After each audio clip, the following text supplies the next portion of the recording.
Hey everyone, this is Hoot. Thanks for joining us today for this historic podcast. For the first time in the history of podcasting, we have the author of There's a Hole in My Love Cup who will appear on all 4 of my podcasts. The Sports Deli Podcast, FYI-Follow Your Intuition, Life Coaching with Hoot, and Healthy Living with Hoot. The introduction to our special guest today will come a little bit later, but we hope you enjoy today's podcast and gain inspiration, motivation, and education from it in hopes that it puts better tools in your toolbox to help you be the most authentic and truthful version of yourself. Sit back, relax, and enjoy the ride. And thanks again for joining us today, everyone. Gentlemen, how are you today? I'm good. How are you doing, Sven? Lovely, lovely. Nice to meet both of you. You too, man. Likewise. You guys have never crossed paths in any We way, have shape? not. I just was checking him out the last few days when you sent it to me too. He's got quite the bio. It's all, I'm sure it's all fictitious or something. No, it's Russ, what's your bio? Grew up with a schizophrenic father, felt inadequate. So I went to medical school, became a medical doctor, got burned out of medical doctor, became a yoga teacher, suffered with anxiety my whole life. So I wrote a book called Anxiety RX that helps people heal anxiety in a very different way than traditional methods. That's it. How's that? Good for you. Wow. And what's the long and the short, if you're able, and I don't mean to be offensive in asking that, but of your technique? He won't if you be don't mind offended. my asking. I don't mind you asking at all. It's basically that what I believe happens, and I'll try and shorten this as best I can, is that you get a trauma that's too much for you to bear when you're a child. It gets stuffed down, repressed, suppressed, whatever Freudian term you want to use, into your unconscious mind. And because the body is a representation of the unconscious mind, that childhood trauma gets stuck in your body. And that's the genesis of the alarm in your mind. Through this process called interoception, our mind is constantly reading our external and internal environment, and it reads that trauma in your background, and it just gives you negative thoughts based on that trauma that's still stuck in your system. So to heal, you have to first find the alarm in your body, and then we reverse engineer through neuroscience and through the insula, through different parts of your brain, to get to the root cause of that anxiety, which is typically from your childhood. And then we start connecting adult you with child you, and your mind and your body connect back together, and that resolves the alarm. And because the alarm was driving the anxiety goes away. And the alarm then, in one sentence or less, is fundamentally what? Old trapped trauma energy. Okay. That's so stuck in your body. Okay. I got it. So the alarm is then just the quick term for the actual trauma itself. It's not a thought. It's not a thought. It's a feeling. Right. And it's also a remnant of your younger self as well. So that alarm is being created in your body by your younger self as a way to connect with your adult self, but your adult self sees it as pain. So it just keeps pushing it away. So it just gets louder and louder and louder. Right. In my work, I talk about that we all have memories from our past, but they hold emotional charges. And until that emotional charge is removed, that's fundamentally, you're just keeping it in a vault, because I don't want to fucking touch that shit. That's why people run from counseling. It's too overwhelming, too scary, which I understand. We've all been there. Sure. And to touch it. So then when we actually do bring it up and decharge those memories, then it's just a fucking memory. It's benign, and I'm no longer being triggered by all this shit going around me. It's not enough to remove the triggers in your life. You have to address what's being triggered. So it sounds like we're very similar, just different language. Exactly. Just semantics, really. Very cool. Very cool. Good for you, man. You Yeah. created something new. Yeah, How long I have you did. been doing your own new thing? About 10 years. I left medicine about 10 years ago because I Wow. just got frustrated with giving people medications to, cover up their symptoms and that kind of thing. And I love medical doctors. I love there's stuff about modern medicine that's absolutely amazing, and not just trauma. Like there's stuff in modern medicine that's amazing. But, this whole 7 minutes per patient, pushing people through, not addressing the root cause, which is typically, memories that are stored in your inside of you that haven't been resolved. So they're going to show up in your physical body. That energy's got to go somewhere. And just to put a little cap on that, because physical illness is much more socially acceptable than mental illness, when people have these mental traumas, it comes out in physical symptoms, because that's the way that the body gets more, acceptance or whatever. Because if you have fibromyalgia, it's a lot easier to be accepted for your fibromyalgia. It's the fact that you were, physically abused by your mother by the time, from 4 to 12 years old. would you say that do you recognize a shift in, I mean, it's hard to deny that we're in a different place than from, let's say, when I was a kid, growing up in the 60s and 70s, in terms of how we view mental illness or disease of the soul, or however you want to categorize it.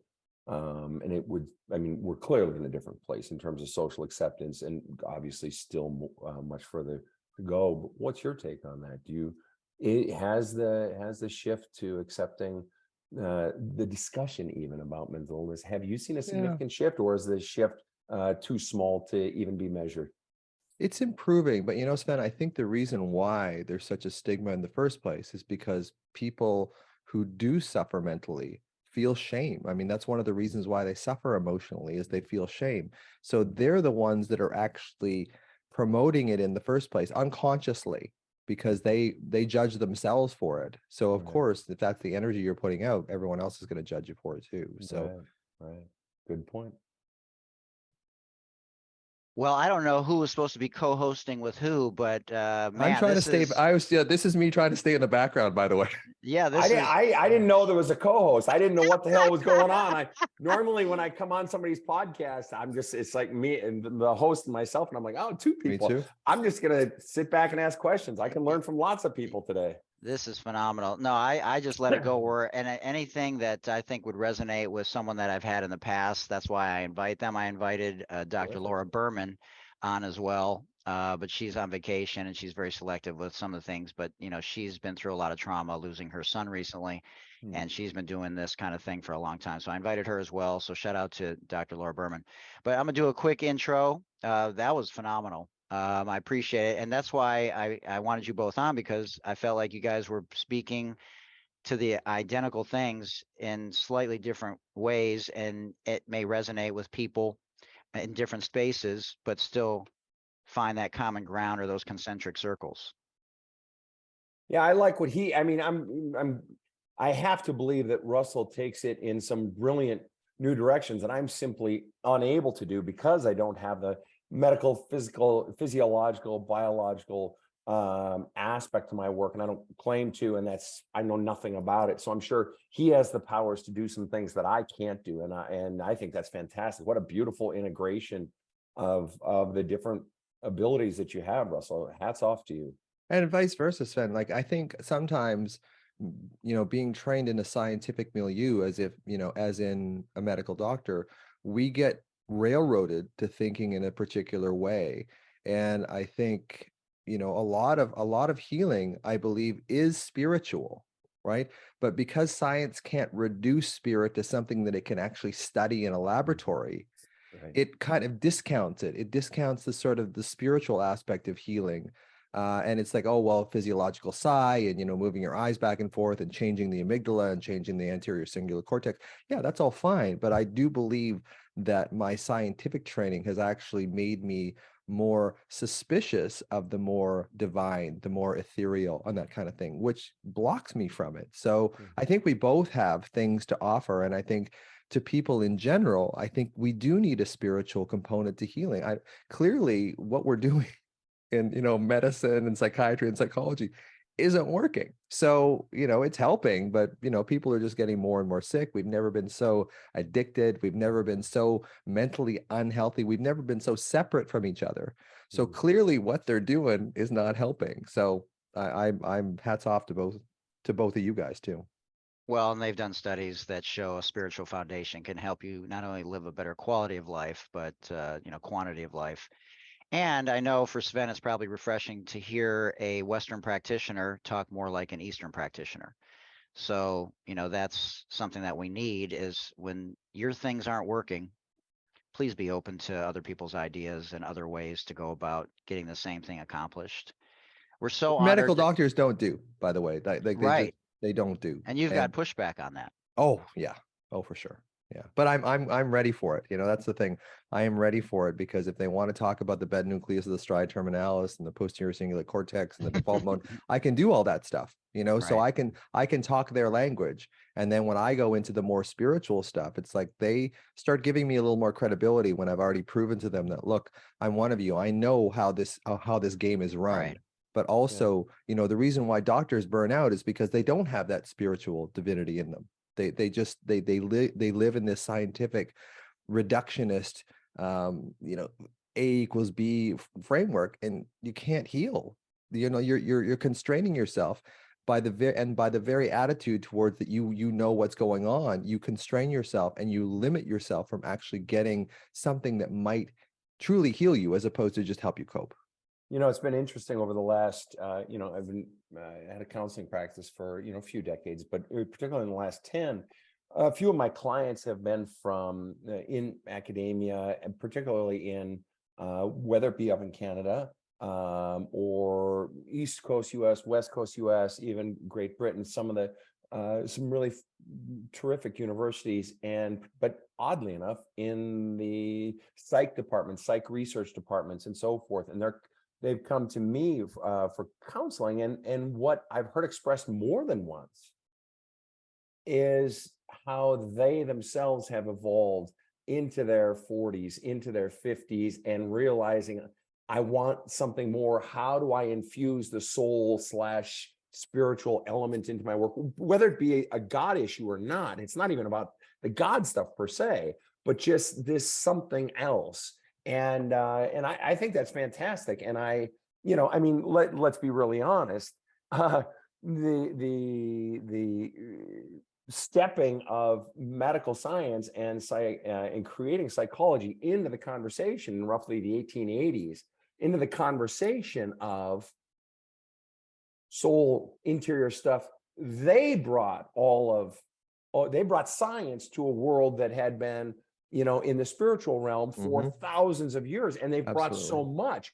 And the reluctance of religion to, want to allow for that, religion's been like, well, fuck you. Yeah. We've got to, so while you come at it from the medical side and say, gee, psychiatry and psychology, gee, they're not working or whatever, I come at it from the other side and say, they brought so much to the equation, well beyond what, religion or just plain spirituality had the ability to do. Though in that vein, isn't it fascinating? And I know so little about this particular aspect. Isn't it fascinating now how we're getting, there's more research and it's becoming legalized, natural things like ayahuasca, like psilocybin, and when native cultures and healers have been using those things to the best of our ability, to the degree that it's been documented for millennia. And it's fascinating to see the two maybe come together a little bit more, inch by inch, maybe. Well, they are, like psychiatry. A lot of psychiatrists now, maybe not a lot, but certainly a significant number of them are starting to embrace ketamine. Right. And, dissociatives. They're not true psychedelics, they're dissociatives. But it really does, I think, paralyze that default mode network in our brain. And when we put on someone's brain on ayahuasca or any of the psychedelics, it paralyzes this part of our brain called the default mode network. And that default mode is kind of what your brain does when it's not doing anything in particular. Now, if we have trauma in our background or, trapped memories, as you would refer to it, so that default mode network is constantly active, right? It's like, you're not doing this right, you're not doing that. It's the inner critic in a way. Right. So when we take a psychedelic, it paralyzes that inner critic and maybe even paralyzes the ego, so that we can, for the first time, kind of see ourselves without all that shit that got put into us as children. And we go, oh, this is actually accessible to me.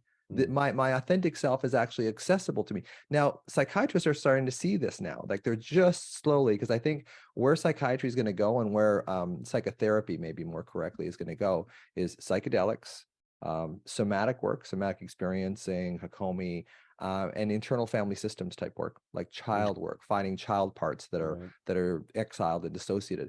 So I think, it's coming together, but still that we get seduced by medication because it does appear to work. That's the thing. And I feel bad for psychiatrists in a way, because they get the worst patients. They get the patients with the worst symptoms. So you're kind of selecting for a population that has to use drugs on some level. Right. But still, for that gray zone of people that don't really need the medication, but it does help them cope. That's really where the huge expansion of psychic prescriptions are being, given out by all sorts of medical practitioners. So it does help with the symptoms, but sometimes the symptoms are pointing you towards yourself. So when you take something that numbs you, you're basically blocking your connection with yourself, which is what you need to heal in the first place. So, Correct. it's a make work project. You just need more medication all the time. Well, and what have we used when we didn't have those medications, or what does the self medicator use? Well, overworking, overparenting, Yeah. surrounding myself with chaos, the booze, the bottle, the overexercising, all the gambling, cheating, all of these things are that running from that tidal wave of all your memories and all those truths and all those feelings that went with it. And I just got to stay a step ahead, because Lord knows I don't want to stop and have to deal with that shit. Of course. Yeah. Right. Yeah. And that's really fascinating. I've never heard ketamine described so simply. And that's fascinating, because it is, I'm out here on the East Coast in the New York City area, and the tri-state area, and one or two of the states out here in the tri-state, New Jersey, Connecticut, New York, have legalized ketamine, and obviously for medical purposes. And it's just so interesting to hear from my clients some of their experiences with that, or with mushroom usage, microdosing, that sort of thing, as prescribed, etc. And it's really interesting. It's so interesting. Yeah, and it's such a great place to go. Sorry, Mike, you go ahead. No, I was just going to say, Sven, you really pushed a button for Dr. Russ, because ayahuasca and LSD are two things that he's gotten a lot of pushback for doing himself, and he's not by any means suggesting that anyone else does what he did, but it worked for him, and that's where he had his epiphany. And so it's interesting that you mentioned ayahuasca initially. So I just wanted to throw that in there, because that's a big part of why he's gotten pushback. Well, I got to ask, who'd you get the most pushback from? Was there a clustering, a group, or a particular person, or who's pushing back? The medical community? I think the medical community, but in very subtle ways too. They're not really going after me too directly. So it is this sort of sense that we're starting to see the benefits of these particular therapies. Now, when medical doctors see the benefits of therapies that they know nothing about, it's excruciatingly painful for them. So they're trying to move into this new phase. But when you've been used to using risperidone and antidepressants and that kind of stuff your whole career, and in fact you spend 5 years in residency in psychiatry basically just learning how to use medications every single day for 5 years. So that's what I was saying earlier, is you kind of get railroaded into this way of thinking that this is the only way to do it. And then when you try to go outside of that, it becomes very difficult, for sure. And like I said, psychiatrists have typically the hardest patients to deal with. So I'm not, going down, getting too aggressively negative against them. It's just that we are trained as medical doctors in this highly pharmaceutically driven environment, because it does appear to work. It does help people. If you got you're depressed, you've been divorced, you've got 3 kids to look after. Yeah, you might need a little bit of Celexa, you might need a little bit of antidepressant for a while. And then there's all the people that say, oh, it's been shown that they're more effective than placebo. I think, if you look at the serotonin receptors, there's 12 different serotonin receptors.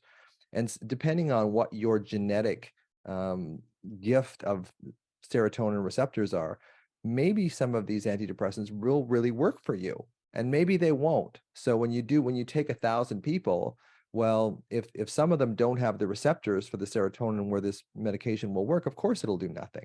Right. So I think in a select group of people, for me, when I practice, about 20% of people would get a really good effect from one of the SSRIs, and about 80% would get side effects, maybe a little bit of an effect.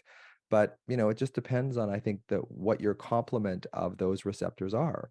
So it does appear to work, but again, it also takes you away from that more, ethereal, spiritual, like, where is the hole in me? Like, can I fix the hole? And the little analogy that I draw is like, you're in a rowboat, it's got a hole in it, it's filling up with water, you're getting all stressed, so you bail the water out, which makes you feel a little bit better. But until you go under and patch that hole in the boat and fix the alarm, fix the old memories, the trapped memories, you're always going to be bailing water. Right. How'd you like that whole reference, Sven? No, I love it. I love it. It echoes of there's a hole in my love cup. All right, Dr. Russ, I want to ask you, if I may, I have a close family member who has a son, and the son is early 30s and experiencing basically what has been characterized by, they went to 2 family psychiatrists, and for a brief time, as long as the son would stay, which was basically 1 session, and then left in 2 different cases. And both of those psychiatrists said it seems like there's psychosis with anosognosia, which I studied classical Greek and Koine Greek, and of course I know, that means not knowing. It's the same root word as agnostic, but having the experience, but not knowing that they're in a psychosis. And as this dear family member of mine, and I can offer nothing in that realm. Psychosis is not something that I deal with any of my clients, so it's all virgin territory. But I've read, the book by Dr. Amador, I'm not sick, basically fuck off, or whatever the title of the book is. There's nothing wrong with me, and so forth. And I've studied it more. And then with this family member realizing what virgin ground it is, psychosis. What do you know? And are you seeing an uptick? Do you, with your, sort of antenna into the ethers, is that something that's experiencing an uptick in, let's say, North America?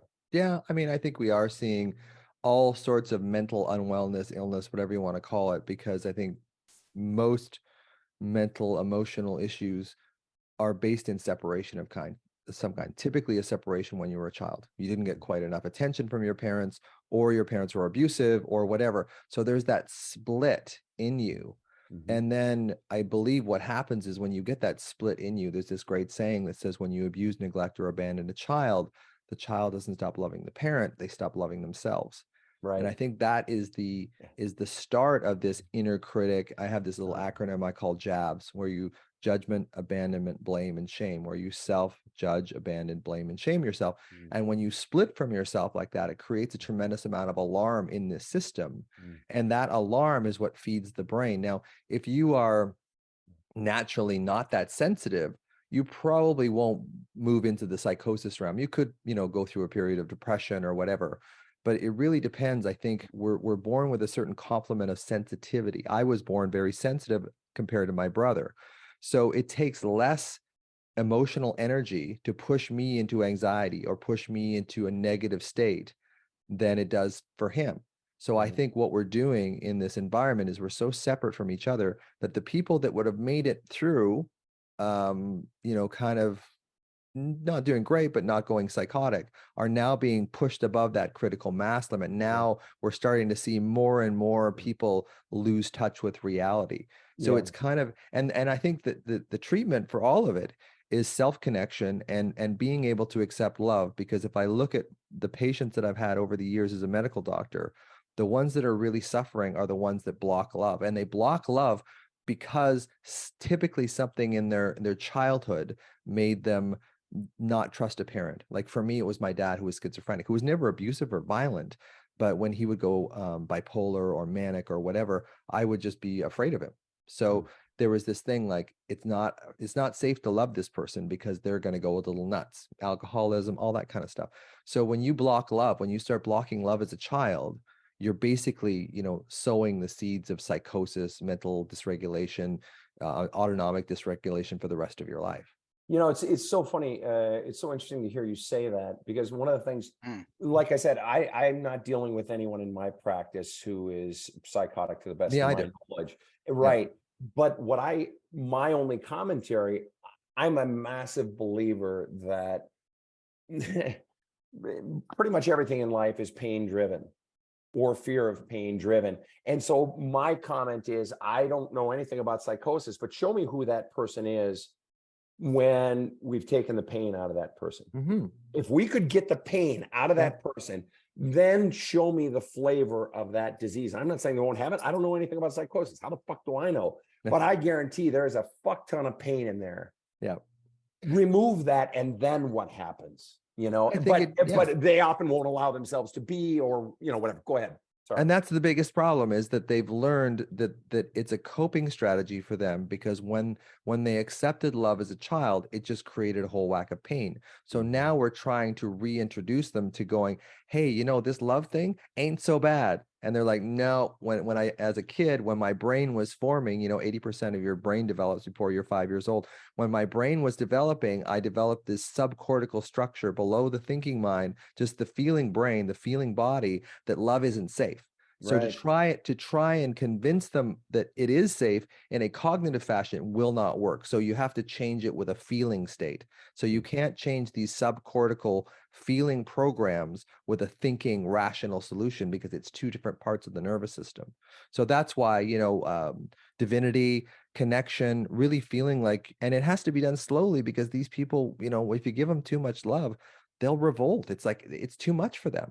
So you have to sort of parse it out in small amounts and show them that, hey, you know what, this love thing is kind of safe. And you just sort of do that on a regular basis over, 12 to 18 months. And then the people that were psychotic before that, when everything, brain chemicals or whatever caused it, now you've taken them down, 20%. So now that they can kind of go back into a functional range, they still have that tendency, if they get in a car accident or their pet dies or whatever, they still have that tendency to go back into that sort of psychotic range.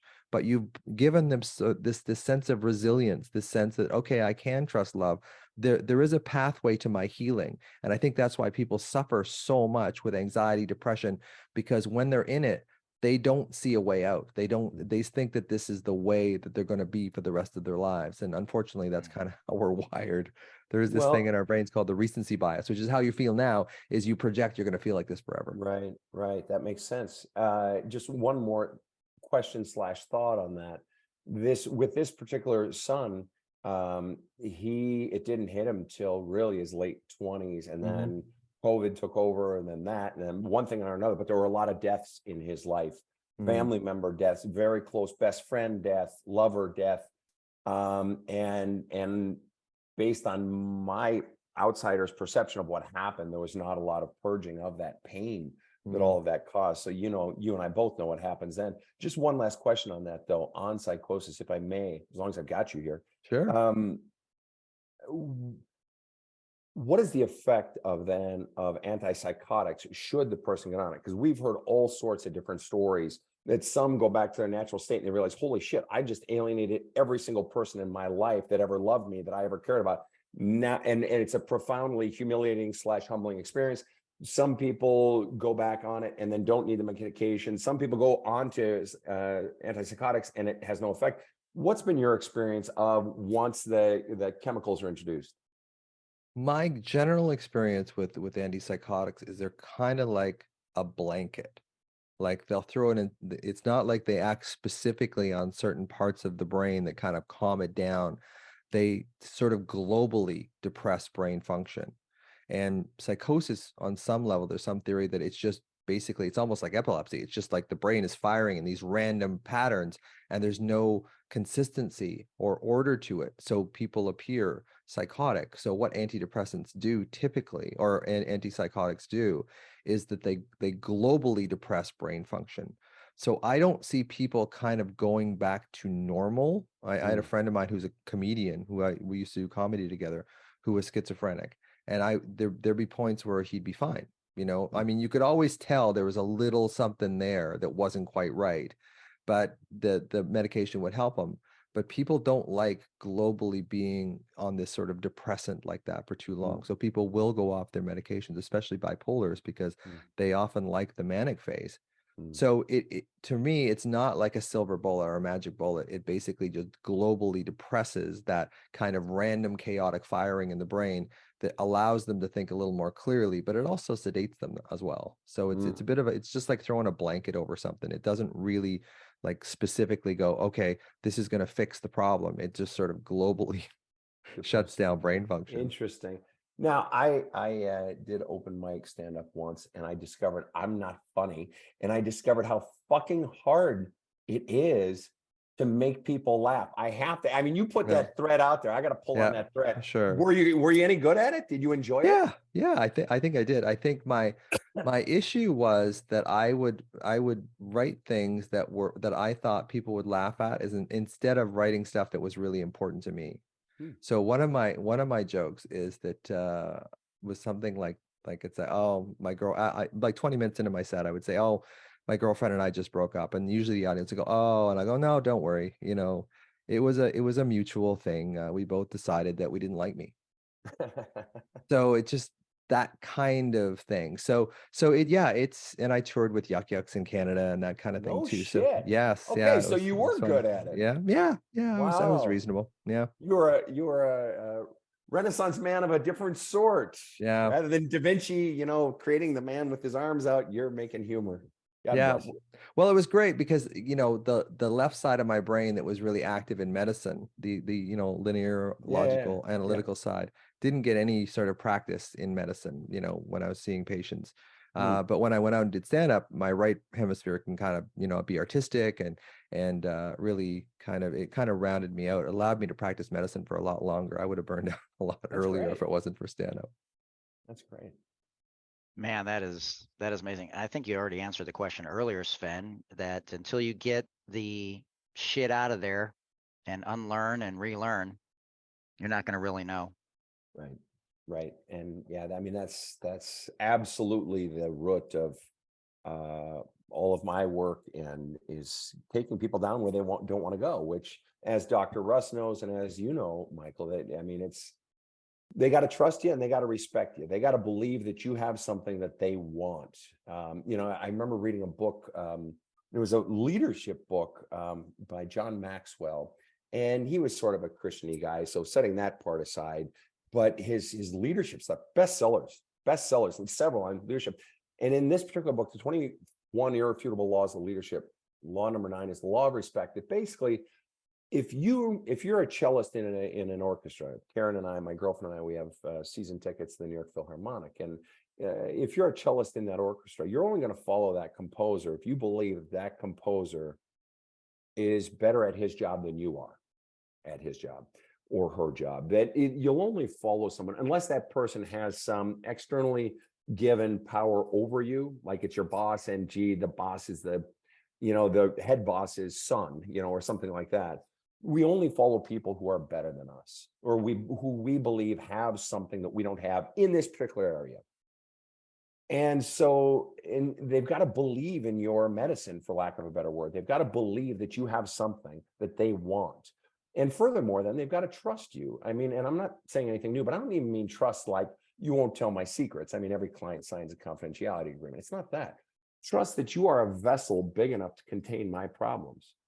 And so this is where, for whatever reason in my work, I get people who are frustrated who either A, have not had success with previous therapists or counselors or clergy or whatever, or group,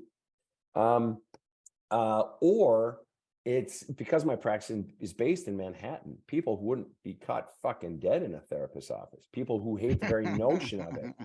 People who it's like, hey, Sven, are you going to wear a cardigan and, have elbow patches on your arm? And I say, oh yeah, but only if it'll fuck with you.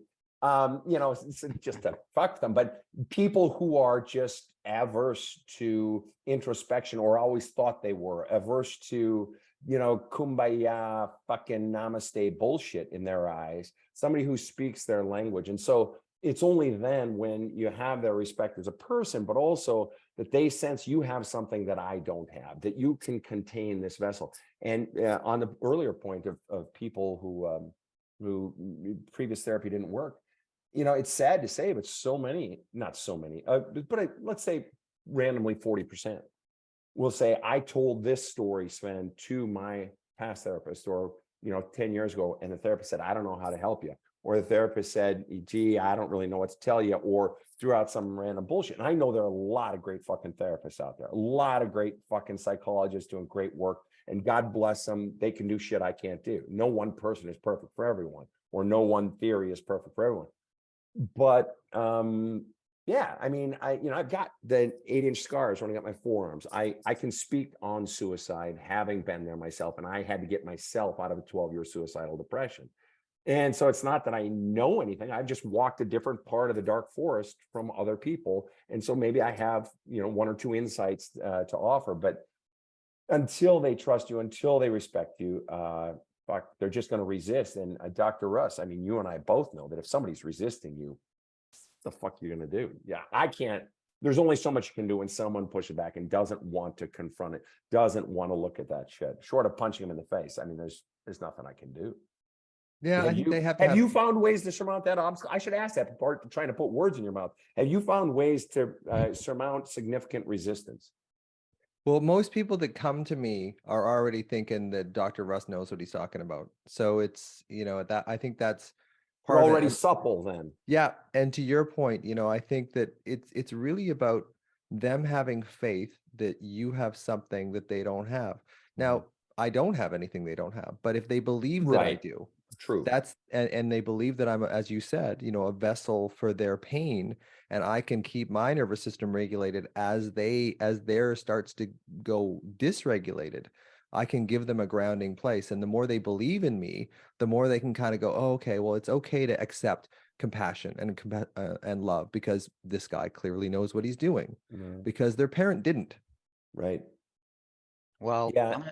Go ahead, please, Michael. Yeah, let me let that breathe for a second, because and I think it should be noted that Dr. Russ went to plenty of traditional psychologists, and after a while he just realized that he wasted a lot of money, but he wouldn't be where he is now if he hadn't had those experiences to have that light go on. So welcome to the Anxiety RX podcast, ladies and gentlemen. So let me do a quick intro. I normally don't do the intro this late, but I think this will lead into some other questions, because, the intros, well, I think it's fascinating, and I'll let you guys sort of breathe for a second. And we appreciate you guys being here, and Dr. Russ. Joining me as a co-host today, author of Anxiety RX and the podcast Anxiety RX. And man, wow. We're so honored for the first time in history to welcome a guest on Good Friday, the author of several books, including There's a Hole in My Love Cup, and who will be featured for the first time ever on all 4 of my podcasts. The pride of Fargo, North Dakota, Sven Erlandson. The trained Lutheran pastor, emergency room chaplain, and spiritual counselor is the first person I've ever met that speaks Latin. He was born the same day as Dougie Fresh, John Ritter, Patrick Mahomes, and the Zen master, Phil Jackson, and the same year as Faith Hill, Sandra Bullock, Vin Diesel, George Clooney, Nicolas Cage, Will Smith, Tom Cruise, and of course, Ice Ice Baby, Vanilla Ice. He once deliberately became homeless for 3 years, giving away his entire wardrobe and emptying his bank account. He played D1 football, but in a macroeconomics class had an epiphany that left him wanting to leave that D1 experience. He then had an Ivy League opportunity and basically said, fuck you to that as well. He later was an NCAA strength coach. He once took a class in college from a former U.S. spy. He's been married and divorced. He's a girl dad and a boy dad.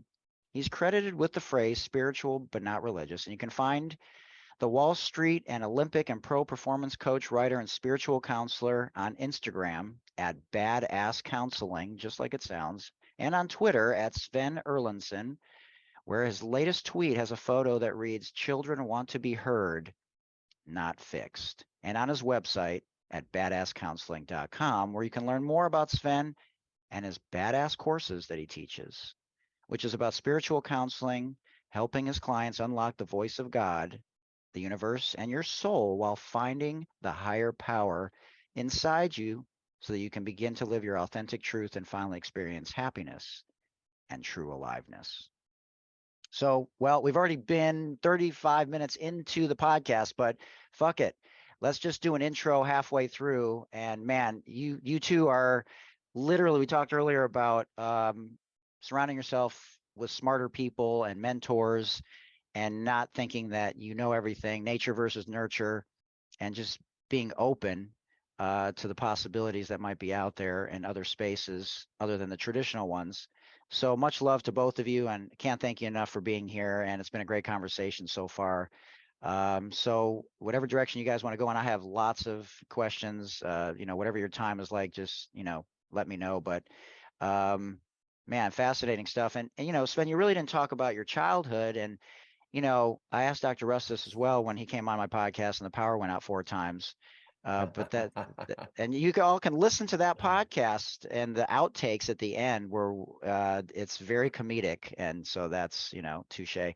But what was it, your childhood, talk about it, because your grandfather and what he navigated and what you learned from him and your father and did you become more aware because of that, or did it happen later because of the shit that you had to deal with?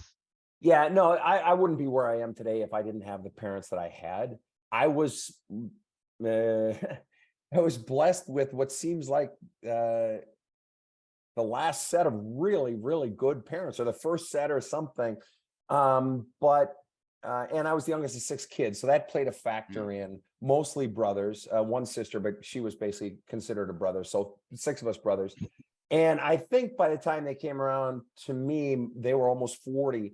And I love the fact that I had older parents. And my girlfriend, Karen, her parents were 40 and 52 when she was born. She loves that she had older parents because they had slowed down. They weren't frazzled by, all the crap, and they weren't caught up in the loop of your 20s and 30s career-wise. But I wasn't hyper focused on the cripes. Before I even got to high school, I could count on one hand the number of sporting events, despite all the sports I was in, the number of sporting events my parents went to, literally. And I'm glad for it, because I wasn't doing it for them. That if I was doing it, and back then you rode your bike 2 miles to the field, or you walked home 3 miles from the baseball park or whatever. It's just like, well, just walk. Your mom's this, your dad's that. Okay, I'll just walk, or I'll catch a ride with some. So you got to want it. But they always came when I was in orchestra and choir and drama and so on and so forth. But the salient part for me in terms of the work that I do is I grew up in the parsonage, son of a Lutheran clergyman. 4 of my uncles were Lutheran clergy. One was a missionary in Ecuador for 25 years. But they were all World War II generation clergy. And Lutheran. So it was a different ethos. It wasn't the ram it down your throat shit, at least in our home. It was just sort of a way of life. There's an old saying when I was studying Hebrew at the Jewish seminary out in California, and then also in Minnesota. There's an old saying, and I'm going to mangle it. And the quote isn't the point. The point is the point. If you want to teach your child to love Torah, don't put them in Hebrew school. If you want to teach your child to love Torah, don't teach them Hebrew. If you want to teach your child to love Torah, don't take them to Tabernacle. If you want to teach your child to love Torah, love Torah. That's all you got to do. That your children will sort of naturally love what you love to some greater or lesser degree. You don't even have to force it. And what I like about that, and I'm not Jewish, but I'll steal from anyone, that I just loved the spiritual religious environment that I grew up in.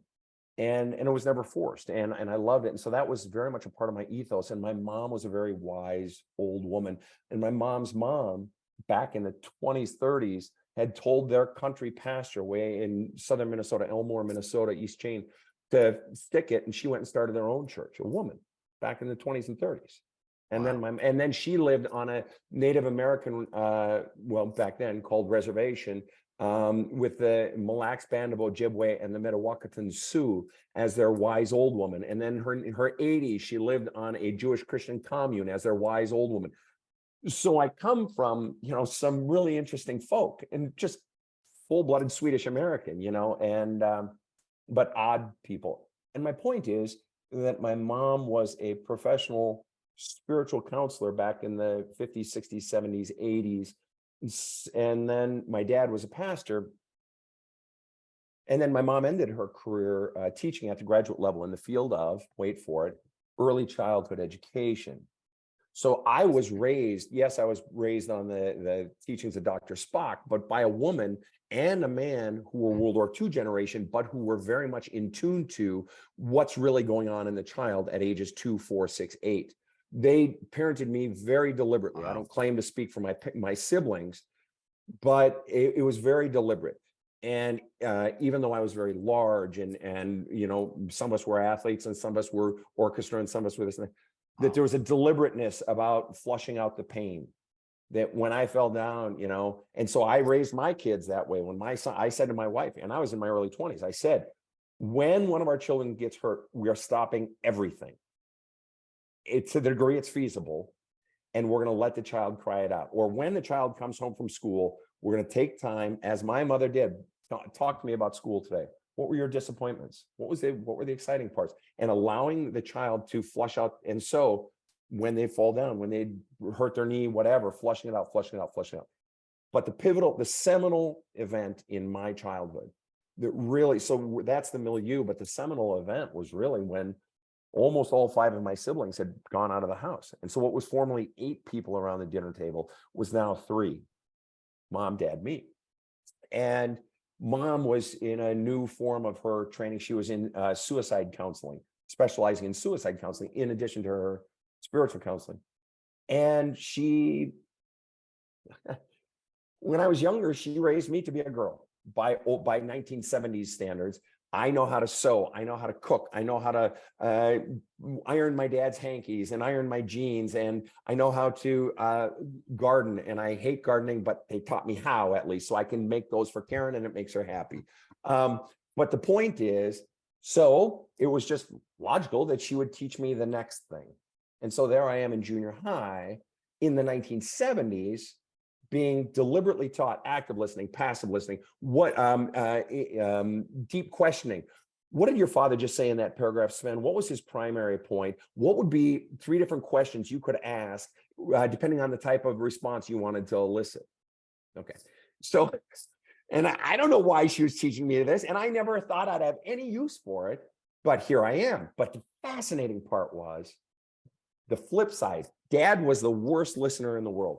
Love him to death, simple man, pastor, good with connecting with people. He grew up on a farm and should have stayed on the farm because he loved farm. He loved the soil. My parents loved to garden, and he was a good, decent man, an honest man, kind man. I was spanked as a kid. Most people would say I probably should have been spanked more. But he was a horrible listener. And so I never felt understood. So I was getting both sides of what it's like to not feel heard, of what it's like to feel that, why aren't you listening? Why don't you hear me? Why don't you understand me? And to be so deeply understood.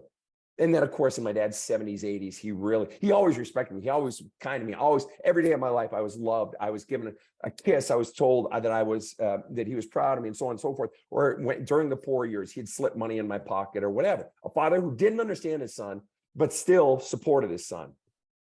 There's a bit of an anomaly, but we just never connected at a deep level. So I experienced it from both sides. And then one thing just sort of led to another, to be very honest with you. And then I'm in seminary, and then I'm, emergency room chaplain and doing trauma counseling and shit like that. And I don't know, I enjoyed it. And I guess people kept coming back. And this is going to sound just falsely immodest, but I really don't have a better way of expressing really how I look at, especially now in my mid-50s, how I look at what I do. And it's really, and this is going to sound so dopey, but it's the best way I know to express what I do. And it's simply this, that I'm just one beggar trying to show another beggar where to find food. That's really all it is. Listen, I don't claim to know a lot, but I know how to get you at least a little bit of food, a little bit of healing to sort of maybe move you down the path of life a bit. But I don't know, life just I just allowed life to teach me and to lead me where it wanted me to go. And this is sort of where I ended up.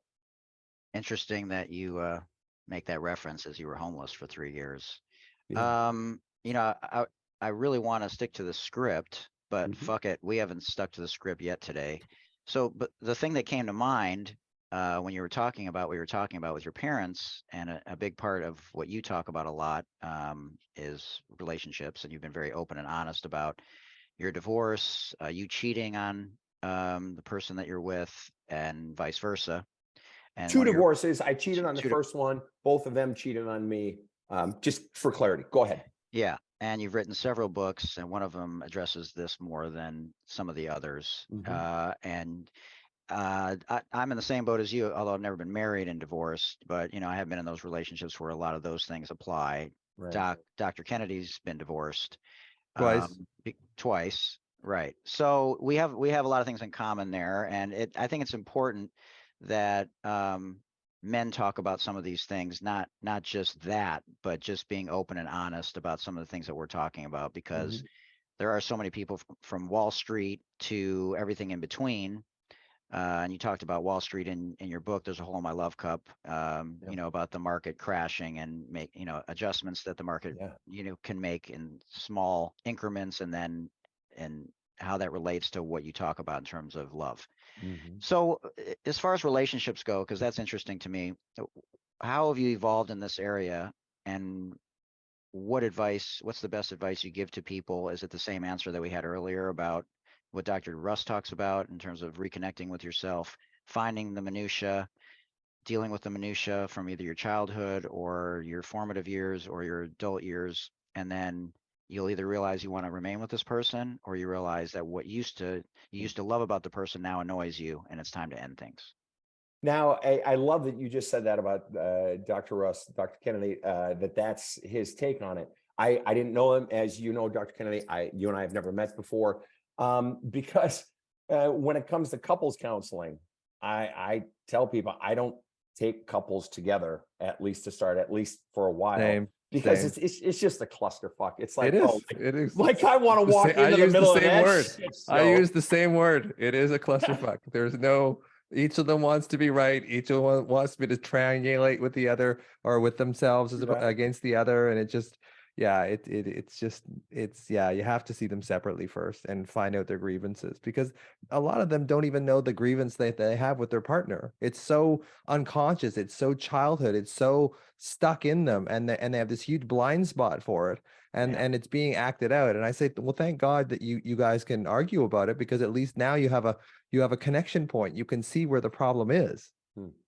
That's brilliant. I love that. And that's exactly what I do. And I tell couples, listen, I take two people individually. Well, I have a chapter in my last book, and I say all problems, and they may be slightly hyperbolic to say all, but I'm gonna stick with it. I said it, I'm sticking with it. That all problems within the relationship predate the relationship. Yeah, I agree. And so what I do, precisely to your point, is I just take, and we have slightly different language for it, but I take two people individually. I reach down your fucking throat, and I pull out all the shit. Pull out all the crud you've been talking about, taught about yourself, those core beliefs. It's not just the pain and the fears. It's the core beliefs that got pressed into the wet cement of your soul up to age 4, age 8, age 12, whatever, and hardened and calcified, because those are the fucking virus driving the operating system that is your fucking computer. So basically my job, in short, is to reach down there and root out the virus and to pull out all the crud, and then effectively to help you become your authentic self. And to help you, Susie, become your authentic self. And now Billy and Susie as authentic self, or well along the road to becoming authentic self, can then look at each other and say, that's what you look like. That's what you look like. That's who you are. Maybe I want to, maybe I want to, maybe I don't want to, and look at it, but make it from a position of authentic self, rather than this maladapted version that you didn't even realize was maladapted. And that's why I say in my book, unhealthy people come in twos. So when and I guarantee, Dr. Kennedy, I guarantee you 10 times more than me, you get people saying, well, doc, I think I went on Wikipedia, doc, and Mayo Clinic MD, and I realized, my husband is totally bipolar. He's got or my wife or whatever. It's just like, oh my fucking God, so isolating them, helping them each become authentic, and then make the decision. Rather than trying to sort out whatever petty problems are confronting today. Your thoughts on that? Totally agree. It is one of those things where I think that people have this blind spot. It's one of the things that I talk about with people that come in to see me, and they'll almost always say, my childhood was good. And right? and then I look and it's like, well, you were actually beaten by your father from 7 to 12. Yeah, but it made me tough. It made me strong. So what people do when they're kids is they explain to themselves, this isn't that bad. This isn't that bad. Well, this they have normal. to. This is normal. And they have to. Exactly. To survive, yeah. And they've been doing it for so long and been saying, yeah, I'm fine, that when you finally put them around to it and you say, getting beaten by your father is abuse. And they kind of go, yeah, you're right. And they've been and because they've been blind to it. They willfully blinded themselves to it as children because they had to. Right. And it became such a program that they can't acknowledge that their childhood was less than perfect. That's right. And it's funny you say that. that you articulate, because whether it's people responding, on TikTok is where I put out most of my stuff first, and then to Instagram, then to Facebook, and so on and so forth. But on TikTok and other platforms, people will say, I have struggled because I haven't found a therapist that will give me feedback. To your point right there, this notion of, even a dose of reality. I did a TikTok recently on how old were you and who was the person that first confronted you with the reality that where you came from, that your childhood was not good. Who was the person? Were you a sophomore in college and you were dating this girl, or was it out in your first job and you're out having buddies with your beers with your buddies, and you tell some story about your old man and the guys look at you like, dude, that's fucked up. How old were you and who was the person? And you realize the gift that person gave you by giving honest feedback from a somewhat of a place of normal, or something other than what you had, and that what you had, oh shit, it wasn't Norman Rockwell. Yeah, or a light went on because you didn't even admit it in that moment, but the light went on because of what someone else was talking about, and you're well said. Oh shit. Well said. Right. Go ahead. Yeah, popping the bubble of illusion, and sometimes it's like the movie The Lost Boys. Sometimes the vampire goes down quietly, and sometimes they go screaming. When you open that door and you say, look, this is actually abnormal. This is something that is really, and you're projecting this onto your partner. This is what's happening. It's not about what's happening now. Like there's this saying that it's not about what it's about. It's not about your partner. It's basically my little favorite saying in that is, okay, well, this is just like when you were a child. My father ignored me. My wife ignores me. So it's like, that's the issue. Like your wife is just basically the mirror of that. It's not your wife's problem. And I have a picture of my wife at 9 years old in the house, in the living room. And when we fight, I go and look at that picture and I said, this is who you're fighting with. You're fighting with a 9-year-old girl. That's brilliant. Yeah, That's brilliant. Well, and what's being conveyed when I'm being ignored, or when I do a messages exercise with my clients, what messages do you recall getting either explicitly or implicitly through a look, maybe through words, but through a look or what have you? And they'll say, well, I was always told, oh, you're, be quiet, even something that simple, or whatever it might be. Or, Daddy, will you please move the truck? The neighbor kids and I, we want to build a little stage in the garage and use some of Mom's old clothes from the basement. We want to put on a play. I don't have time for that. Well, those messages get conveyed enough. And it's not just the message. It's not just the pain of that message. It's the underlying message. Or my mom, as she used to say in this work, the message behind the message. And the underlying message is, you don't matter.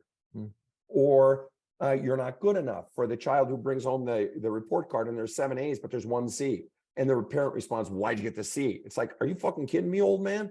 I brought you 7 fucking A's and you're right. And so these underlying messages, those become, and the child's not cognizant of them. They just know it hurts.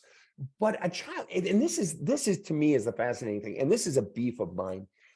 People, especially the tough guy bullshit and tough woman bullshit, that I'm around a lot in the sports field and military and just guys in America. It's like old school guys, or that old school thinking of, well, you know what, you're 21, that's your childhood. You need to get over it. You're an adult now. And it's just like, you have no idea how fucking stupid that is, what you just said. The power of parental imprinting. And when you're 21, you can tough it out. Yeah, but Sven, we don't emphasize this in our educational system. Just like it's so antiquated, the educational system. We don't teach from financial literacy to emotional intelligence to communication, conflict resolution. And that's what you're talking about, is under that umbrella of self-reflection and introspection and intuition. Yeah, and I would even say it predates education insofar as I think that the foundations of what's going on inside of a child, I really place in the lap of parenting. And Absolutely. that teaching people how to parent. And I did a TikTok recently, and one of the questions I asked, I said to young people, if you're considering having a parent, or to someone who's already had, or if you're considering having a child, or if you've already had a child, ask yourself these 5 questions. I don't remember every last one, but Are you doing it as a way to finally get attention from a parent who never gave you attention? Are you doing it to prove you're a better parent than your parent? Are you doing it to get the family that you never had? Are you doing it because, as a woman once said to me, I'll finally have someone who will love me forever? If you're doing it for any of those reasons, do you see the underlying thread that you are fundamentally using the child to pour love into your love cup? You are using them to meet some need of your own. So the problem, yes, education, I'd love to see it happen in the education system. And, I have mad respect for teachers more than almost any other profession. But I don't know if where we teach parenting. And that, I don't know if if we could do that in a education setting, or if it would be taken seriously or so forth. And that's, for me, part of why I feel such an obligation to confront, really, for lack of a more eloquent way, shitty parenting and the harm, the damage that it does, that how many of us, and you know what? My kids are 31 and 28, and there are times when I still have to catch myself. Am I using the child to get my needs met? Or a question that I'll ask clients is, what percentage do you need to be liked by your child? Or what percentage do you want to be liked by your child? And I used to ask this question in a sports setting. I was an NCAA coach, and I did some counseling of the other coaches. And it was more performance coaching at that point with them. But there was a lot of, sort of past stuff as well, because one implies the other. And I would ask this question of the coaches: what percentage do you, let's say it's the women's softball team or the men's hockey team or, women's rugby team or men's tennis team, whatever. What percentage do you want to be liked by your athletes, and what percentage do you want to be respected by your athletes? And the most fascinating part, to a man, that's sexist, to a person, every single coach, the percentage that they wanted to be respected by their athletes mirrored almost identically their winning percentage. And when I pointed that out to them, they're like, holy shit. We actually had a coach at that school who had like 10 national championships in his sport. The percent he wanted to be liked by his athletes, he said like 5%, Sven. I couldn't give a shit if they like me or not, but I got to be likable when I'm going into their home to recruit them, so their parents don't throw me out, something like that. The point is this, and it relates to parenting. This team does not exist to meet your needs, coach.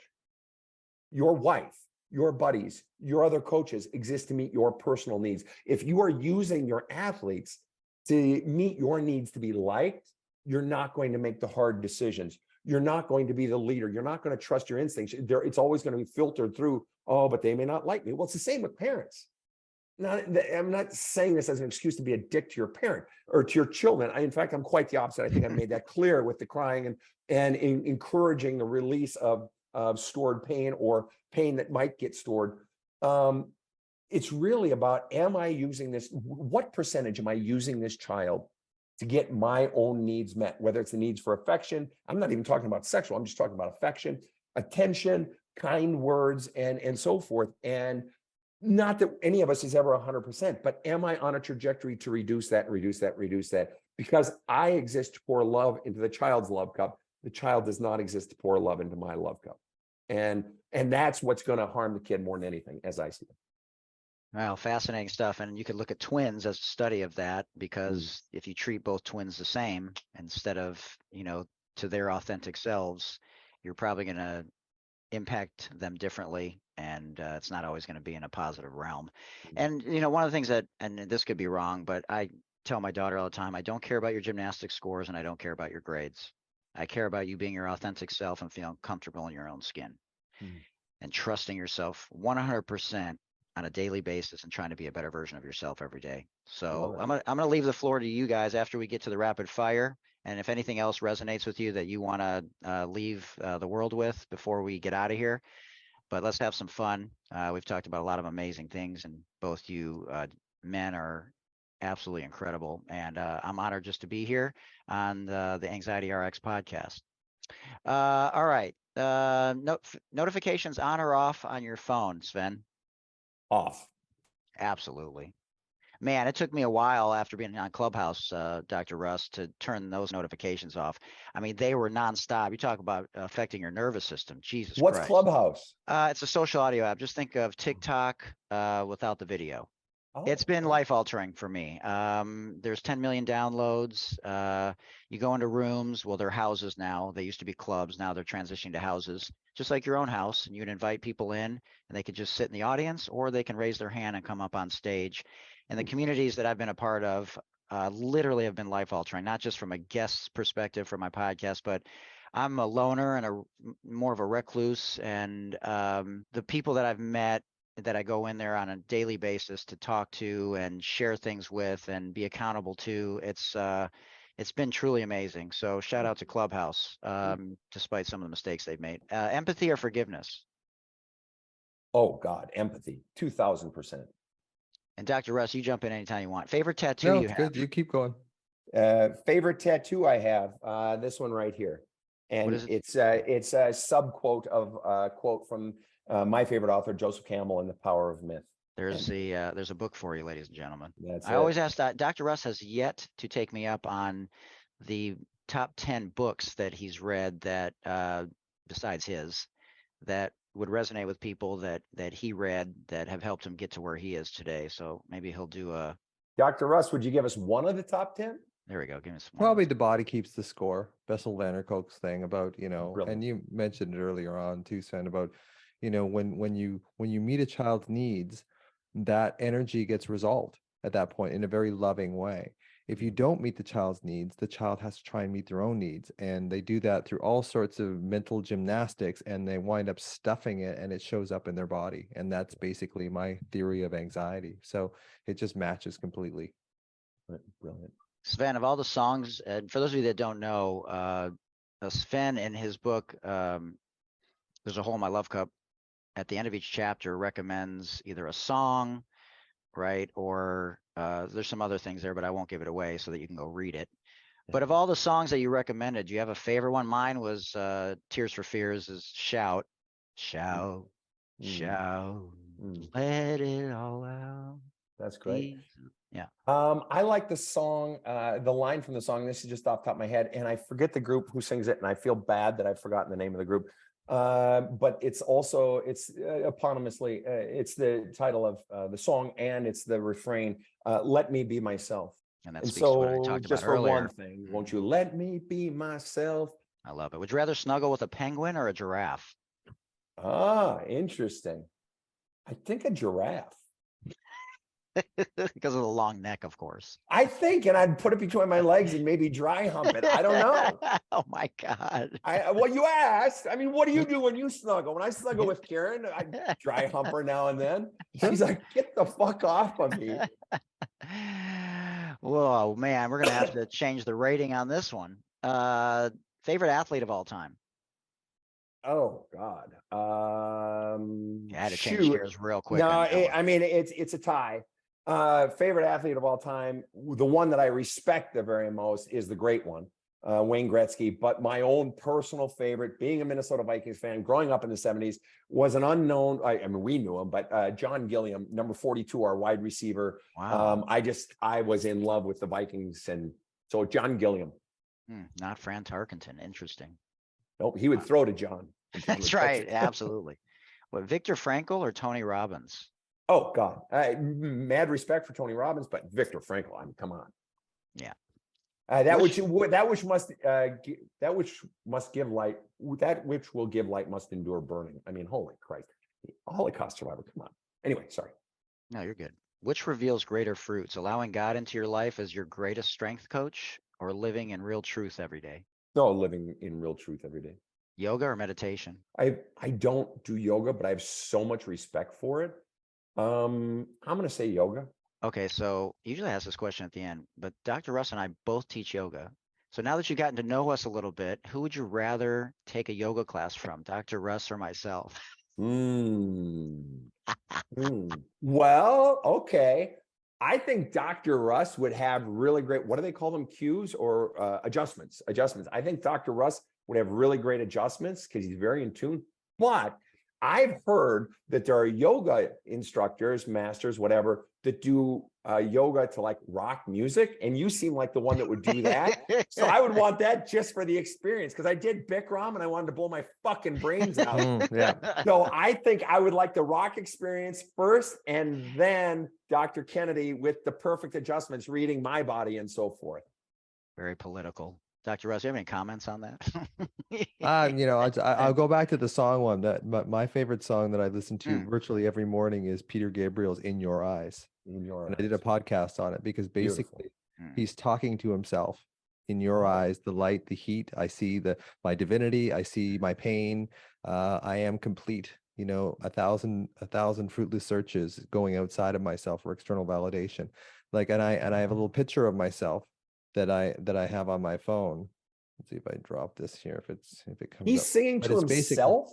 yes, I I think didn't know so. that If you either. the I next time you no, I listen, believe you. the I next time you totally listen to believe it, and listen to the live version too, because in the live version he does like 4 or 5 sentences that really sort of hone into the fact that, you know, all I've done and said, you know, he really looks into, this is me. I am talking to my younger self. Mm. And I think that if you watch, you know, I did a whole podcast on this, because if you do that, if you do, that's the, when I watched this thing, that's me when I was 3. Shoot. So it's just, but if you look at the words and the live version, the longer one, it's like 11 minutes and 34 seconds long.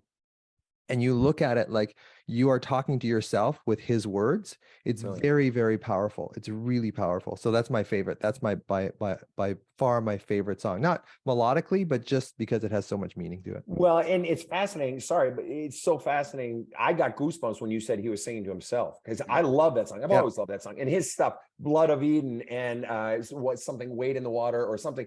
It's such deeply soulful music. I never realized he was singing to himself in that. Thank you for that tip. If you look at it, it's quite moving when you do that. Even if you can pull up a picture of yourself as a young child, and just looking at how he says it. And I did a whole podcast on how I interpret the whole song that way, but it's really moving. Like, and it really does help you connect with yourself. Man, I'll let that breathe for a second. All right. It's National Pecan Month. Do you have a favorite nut? Yeah. Oh, and sorry to do a plug, but I have a very dear friend who did a lot of coke during the 80s. And this friend said to me, "Sven, you got to try Trader Joe's almonds that are in like a truffle." Because this person said, "Sven, I am more addicted to these than I ever was to coke." They're fucking expensive. So as far as nuts in general, sure, you know, walnuts and pecans and pecan pie, but no, the Trader Joe's nuts in the truffle. Oh my God. I love it. Didn't expect that answer. What's worse, fear or anxiety? Well, I see anxiety as the light version cousin of fear. Everything is fear. So the question was, which is worse? Fear. Doc? Yeah, I mean, I think fear is something that's happening right now to you. Like if you're being about to be trampled by a bunch of elephants, and anxiety is lying in your bed the night before, worried that you're going to get trampled by a bunch of elephants the next day. Right. Yeah. So fear is the in the moment sensation of there's something fear you have to do something about right now. Like anxiety, you don't. Like, and that and I'm such a simple guy. I just say it's fear of what's going to happen tomorrow, either past pain, present pain, or perceived future pain. Yeah. Absolutely. And so it's just, I fear what might happen tomorrow. But yes, you said it more eloquently than I did. Just a different perspective, so. Fair. What's more attractive in a woman, an intellectual conversation or physical appearance? Honestly, physical appearance, and I wouldn't even put intellectual conversation as number 2. What's your love language? Love language is acts of service. Wait. I have to ask how I like to receive it or how I prefer to give it. No, you receiving. Receiving, because I also have my love language, how my default for how I show it. How I like to receive it, yeah, acts of service. So you like someone to vacuum your car instead of having sex? Yeah, it's funny you say that, because I am not. Wow. I tell people all the time, Karen has an infinitely higher sex drive than she's a salty Italian. She's older than me. She's an animal. And what's that old line from Stripes where he's losing his girlfriend? That's Bill Murray's losing his girlfriend at the beginning of the movie, and he says, "You're an animal. I have to read books on the outside just to keep up with you." Oh shit, Doc, what's your love language? Touch, probably. Yeah. Soft pretzel or hard pretzel? Oh, soft pretzel. Hard pretzels suck. Yeah, I agree. Well, do you put butter on it? Oh, Like, yeah.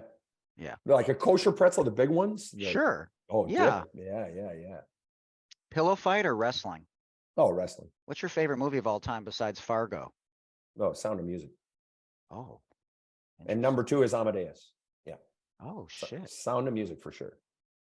Wow. What about you, Doc? I don't think I asked you that question. I think What my is it? favorite movie of all time is Snatch with Brad Pitt. I don't I think don't I've know ever why. seen it. Wow. Oh, it's amazing. What's it it's a Guy about? Ritchie. Is it a It's about this Brad Pitt is this gypsy. I know that that's not politically correct anymore, but he's this pikey boxer guy, like bare knuckle boxing. okay? And he has this one punch that's just lightning, that just crushes people. And there's all sorts of peripheral characters in there too. There's one called Boris the Blade, who is this Russian guy who just refuses to die. Like they shoot him, they stab him, they do everything. And I call my mother, Boris the Blade sometimes because she's 89. She's had 2 hip fractures. Like she just keeps going, So I call her Boris the Blade because she just, Brilliant. no matter what you do to her, she just keeps going. Brilliant. Snatch and Stripes. Stripes was brilliant, by the way. Yeah. Price is great. Sven, tell everyone the number of languages you speak and which is your favorite. Well, shit. As far as which ones I speak, there's so many I don't speak anymore just because I'm out of practice. But I have studied and spoken previously, besides English, 5, German, Latin, Greek, Koine Greek, Classical Greek, and Hebrew. So that's 5. And the 2 Greeks are completely different languages. My favorite is Latin for sure. Greek is in so much of the English language as is German, but I learned so much about life, about working with people. I mean, think about the word pathos alone. Pathos is when you go to a play that has great pathos, it has great drama, it has great storm and drawing and intrigue, but pathos is also the word of pathology. So that which is, your passion is simultaneously your pathology. That which is your pathology is simultaneously your passion. One feeds the other. So those fuckers were smart back then. So Latin, short answer. It's National Month of Hope also. So hope or faith? Oh God, hope. Interesting. Yeah. Favorite food at a family barbecue? Minnesota sweet corn. Ooh, hell yeah. What about you, Doc? Probably steak. Medium I love rare steak. Yeah. What's your favorite cut of steak, Doc? Filet. Yeah. Filet Yeah. mignon. Yeah. Right on. Wow. Okay, a couple more. You guys have been so generous with your time. So if you're going to recommend one of your other books, Sven, for people to read, what do you think would resonate with people the most at this point in time in society? Yeah, I would actually say spiritual, but not religious, but it's out of print. So I will say, because there's always going to be infidelity. So I would say my book, other than There's a Hole in My Love Cup, I would say I Steal Wives. Yeah, that's on what infidelity. Yeah. we referenced that earlier. I'm definitely going to read that one. Okay, 3 more. I have to ask you because you were homeless for 3 years, living in your car. Well, that was a different, wait, just for clarity, that was a different stretch of homelessness. The homelessness where it was 3 years, I was literally sleeping on concrete every night. Yeah. In Oakland, California. Yeah. So the car homelessness and ministering to car homeless was a different aspect. Because after hearing your story, and Dr. Russ, I don't know if you feel the same way, your upbringing, it didn't seem like there was the trauma other than your dad not getting you. Right. So in the short version, like why? It's confusing to me. No, because I was raised in a Christian home and the ethos of the strong have a responsibility for the weak and you go where the need is greatest. And I was going to minister to, but they didn't know I was. They just saw me as one of them. And it was just random conversations. And otherwise I wanted to be an insider and just experience it. And if anybody had a need, fine, let's talk. And if not, okay, let's have a drink together. Or let's have a cigarette or whatever. That's a long time. Mm-hmm. Changed me. Wow. Did any of those people get off the streets, and do you still stay in touch with any of them? A couple of them, 2 are off the street, sort of, but I stay in touch with 2 as well. And the most remarkable people though are the ones working with the homeless. Some just unbelievable people, grassroots level. It was such a blessing. Yeah, you don't know this, and it's not about me, but after George Floyd, I don't know, something clicked, and obviously I changed the way that I do the podcast, and I gave away my wardrobe like you.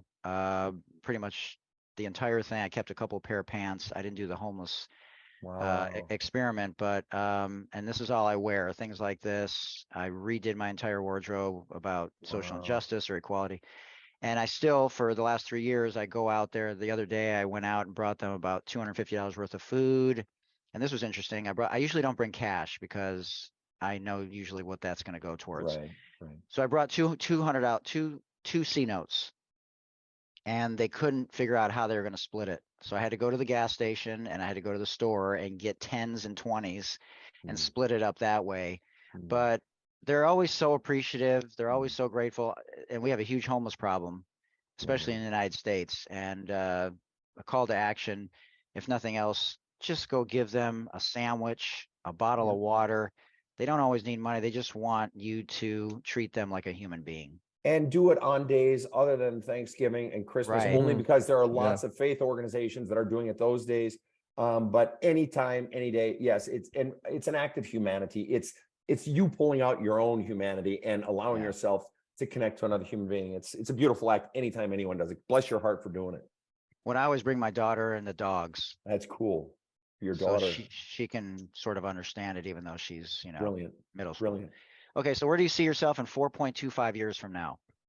I am 4.25 years. I will be literally a month away from my 60th birthday. I see myself here in New York City. I see Karen still shooing me away from her when I'm trying to dry hump her at night. I see, if I'm lucky, 2 of my dogs have passed away mercifully. Merciful to them, that'll be a quiet passing. Merciful to me because I'll be able to finally be able to hear myself in my own house. And lastly, hopefully I'm laughing as much or more. Wow. Okay, so this is the last question. Dr. Russ got mad at me for asking it so late instead of early on, so he had time to think about it. Well, do you have a next book that you're going to write? Yeah, I do. You don't want to reveal the name of it or Yeah, what it's no, I about? definitely can. I already own the rights to it and so forth. It's basically one of the things you mentioned at the end of my chapters, and there's a hole in my love cup. I have exercises. Some chapters I have different song recommendations, that sort of thing. And people who buy the audiobook they want to go on to the next chapter. And so they don't do the exercises. Well, if you don't do the exercise, you're not going to get half. And so I've created a PDF that's on the website. But then I'm like, I've always enjoyed daily meditationals, or my stepdaughter a few years back got me, crazy bitch, 365-day calendar, thoughts of a crazy bitch or something. It was funny as fuck, right? Yeah. I like daily meditationals, daily things that provoke my thought. And so, Affirmations. yeah. But what this one is, it's badass wisdom. And it's basically a quote, and it's on helping you unlock the deeper questions and face the deeper questions to become the badass that is willing to cry when you feel sad, that's willing to be the person that you authentically are by getting out the crud first. And it's unlocking that. So it's a quote, it's a little snippet of a story, and then it's thought-provoking questions for the person who just want to go deeper. Sort of chicken soup for the soul, but in our era. And not nearly as eloquent. Well, depends on who you ask, I guess. Okay, last question. Mhm. Besides Dr. Russ and I, who are the 5 people, dead or alive, past or present, that you've never met before that you'd want at your dinner table? Yeah, boy, I like that one. For sure, Martin Luther, Mozart. I'd have to get Shakespeare. I got to have someone, but in order to have Shakespeare, I got to have somebody to be able to decipher what the fuck he's saying, because I don't speak and iambic pentameter, and not that he does, but still. So I've got Martin Luther, who First time we've heard iambic pentameter on the show. Just don't ask me to define it. So Martin Luther, Mozart, and Shakespeare. I would have to have Joseph Campbell. I would absolutely insist, because he would be the one that I could understand things, because he's so fucking smart and he would help me understand. And then for a 5th, God dang, I've never thought about a 5th. If I were to pull one out of my ass, God, of course I have to. I'd love to pick the brain, or have Joseph Campbell pick the brain while I listen, of Carl Jung. He was a preacher's kid, and it was that fusion of medicine and trying to find words for his father's faith, even though Jung himself wasn't necessarily a faith person. And so it's the fusion of the alchemical and so forth, as well as the medicinal. And I just think he's such a brilliant mind. So those would be my 5. I'd hardly call you a sexist, but who would be the first female at your table? Because first female at my table. I know. My neighbor across the street is producing a show that's on its way to Broadway. It's in DC right now. I just saw it, and it's the life story of Sister Rosetta Tharpe, who is known as the godmother of rock and roll. Bob Dylan, Wow. Elvis, all call her that. And my neighbor, Bev Ragavoy, whose husband was Jerry Ragavoy, who wrote "Time Is on My Side" and "Little Piece of My Heart," and who started the Hit Factory. Her husband lives right across the street.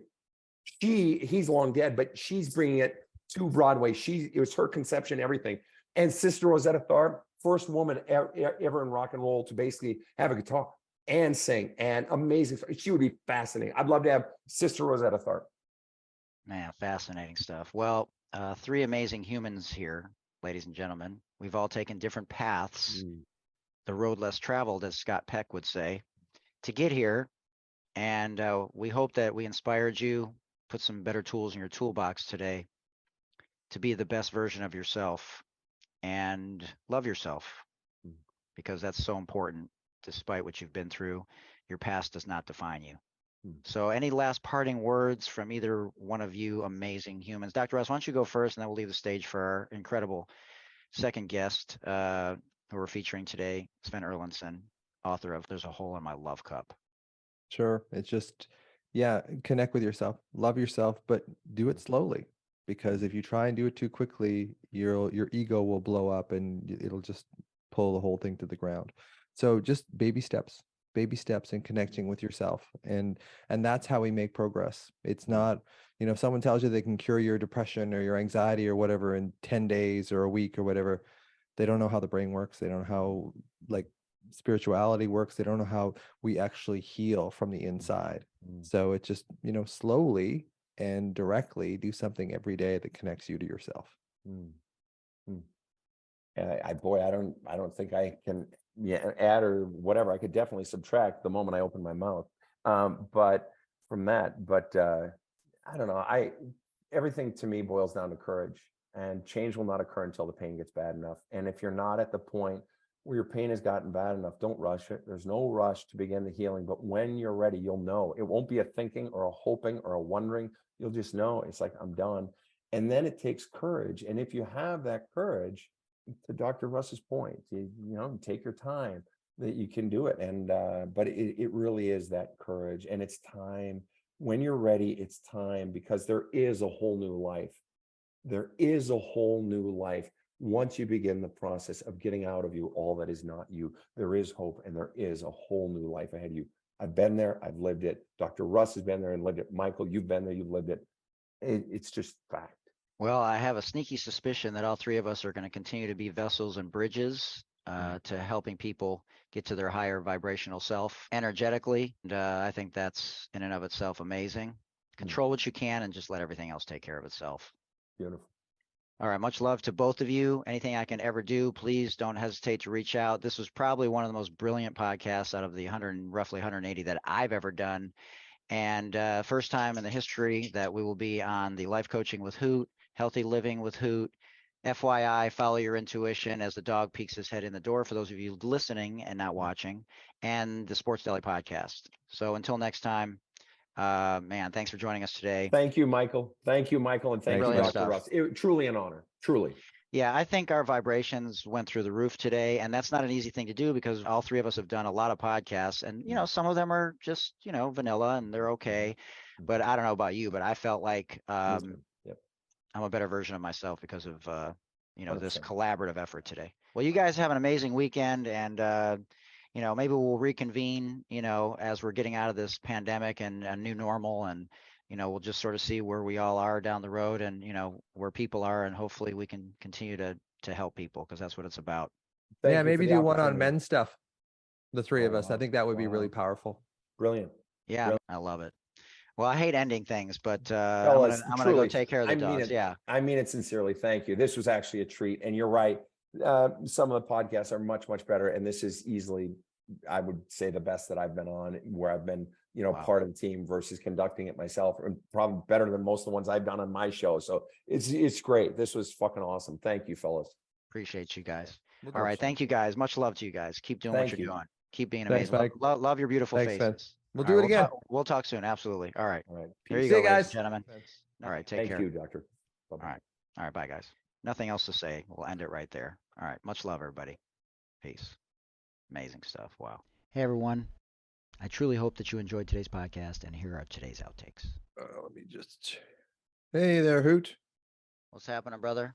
Let's just change my camera here. That's not good. Okay, now it's starting to We always come have. in there. There we go. We're hoping the power doesn't go out, ladies and gentlemen, for the 5th time. Where are you again in the world? Where are you? San Diego. Okay. Yeah, we get that all the time up here in Victoria, BC. Like it's so windy here that it knocks the power out. But it's been really windy the last few days, and it hasn't done it yet. We're all waiting for it to go. He's got the generator on call, ladies and gentlemen. Yep. My neighbors Sven- hate me. My neighbors hate me. I They do, love because it's like Right. that thing, and it's also a reminder that it's like, oh, you guys don't have power? Yeah, we have our kitchen working and our internet and all that kind of stuff. So yeah, people hate us. That's how it goes. it. Hey, they'll Hey. get over it. Beauty, eh? Sven, you there, brother? I am. Can you hear me? We can hear you. Do you have video? Yeah, it wasn't enabled. Sorry about that. There it is. Look at that. Look at that beanie. Look at that beanie. Wow, fascinating stuff, man. I gotta let all that breathe, to be honest with you. Yeah, sure. Yeah. Wow. Ugh. I gotta go Incredible walk the stuff. dog. 'Cause Yes, she's the like, dog hey, just poked her head in the. like, or his head. hey, we're supposed to be going out like an hour ago. What the hell's going on? You don't have enough responsibilities in your life for us. Oh, You got to have a dog jeez. too. I got 3 dogs. I have 3 as well. Fuck 'em. Yeah. Yeah. Same. Wow. Amazing stuff. Boy, that was phenomenal. Great job and much love to everyone. Hope you enjoyed it. Thanks for joining us. Remember, Black Lives Matter. Stop the bullying. Stop the Asian hate. Contact your local and state politicians for any inequalities, for any individual or any group that's being marginalized. Also, everyone, we want to raise awareness for those individuals that are currently imprisoned for non-violent offenses, in particular those with long-term sentences that are disproportionate, in particular to those people in the Black and brown community. And I want to send a shout out to 40tons.co. 40 Tons is a socially conscious cannabis brand, and they're a social enterprise using the regulated cannabis industry to fight injustice, in particular for cannabis prisoners. So check them out again at 40, the number 4, the number 0, tons, plural, 40tons.co, because what they're doing in the cannabis space and being a socially conscious company is truly incredible, and they have my full support. And also wanted to remind all of you, if you're having a tough time, you can always call the Suicide Prevention Lifeline, and that number is 800-273-8255. That's 800-273-8255. And now you can call 988. That's it. All you got to do is dial 988 from any phone. And they are available 24/7, 365 days. And if you want to follow me on social media or check out other episodes of this amazing Sports Deli podcast or any of my other podcasts, go to my link tree at linktree/Mike Hootner. And if you'd like to support us at the Sports Deli, we'd love to have you either make a one-time donation or feel free to make a donation monthly, either 99 cents a month, $4.99 a month, or $9.99 a month. If you have questions about that, send me an email again to thesportsdeli@gmail.com, and I will send you the link on how you can do that. You can also find it at the bottom of every podcast on Spotify or Apple Podcasts. Link at the bottom to support the show. Please check out our website at thesportsdelipodcast.com. make sure that we continue the conversations with regards to 3 strikes and you're out and mandatory minimums, especially people that are in jail for nonviolent offenses. So those things need to change. And remember, gents and ladies, please remember to do your monthly self-breast examinations. And remember, guys, this afflicts about 1,500 men annually, with about a third of those resulting in death.